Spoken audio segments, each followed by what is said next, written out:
কেটে গেছে বছরের পর বছর, তবুও শেষ হয়নি অপেক্ষা। একজন স্বামী, একজন বাবা কিংবা একজন সন্তানের ফেরার আশায় এখনও দিন গুনে অসংখ্য পরিবার। আন্তর্জাতিক নির্যাতন বিরোধী দিবসে সেই সব পরিবারের কণ্ঠে আবারও উঠে এসেছে গুমের বেদনা, বিচার এবং রাষ্ট্রীয় স্বীকৃতির দাবি।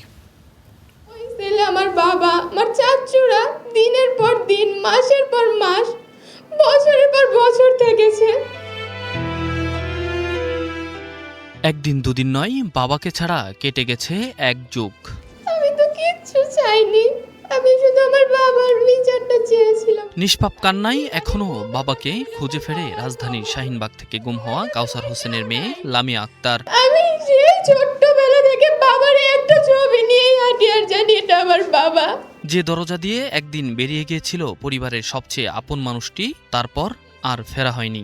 কেন আমাকে আমার বাবাকে হারাইতে হয়েছে? কেন আমাকে আজকে এখানে দাঁড়িয়ে আমার বাবা হারানোর দুঃখ বলতে হচ্ছে? অশ্রুসজল অপেক্ষার প্রহর গুনে গুনে মলিন মুখগুলোতে মুছে গেছে হাসির রেখা। শুধু একজন মানুষ হারিয়ে যাননি, থমকে গেছে একটি পরিবারের স্বাভাবিক জীবন। সন্তান বড় হয়েছে বাবাকে ছাড়া, মা কাটিয়েছে অনিশ্চয়তার দীর্ঘ সময়।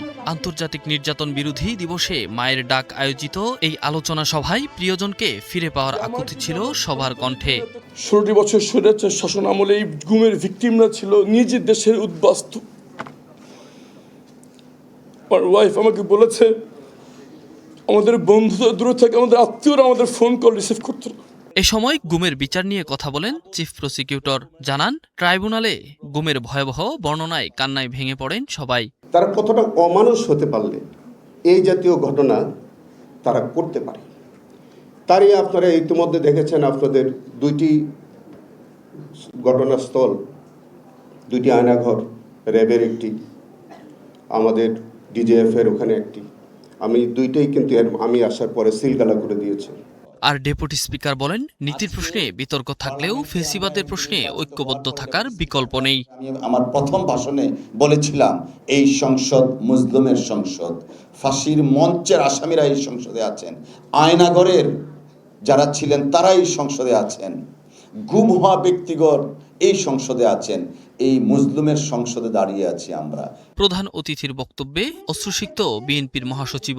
তিনি বলেন, গুম হওয়া পরিবারের পাশে রয়েছে সরকার। শুধু এইটুকু বলতে চাই, আমরা আপনাদের সঙ্গে আছি এবং এই লড়াইয়ের সংগ্রামে আমরা শেষ পর্যন্ত আপনাদের সঙ্গে থাকব। আমি বিশ্বাস করি যে ভবিষ্যতে আমাদের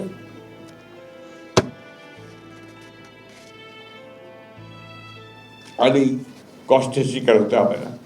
এই অনুষ্ঠান থেকে গুমে জড়িতদের দ্রুত আইনের আওতায় আনার দাবি জানান মানবাধিকার কর্মীরা। ভবিষ্যতে একটা সুন্দর বাংলাদেশ যে প্রত্যাশা করছি আমরা। Enamul Haque, star news, Dhaka.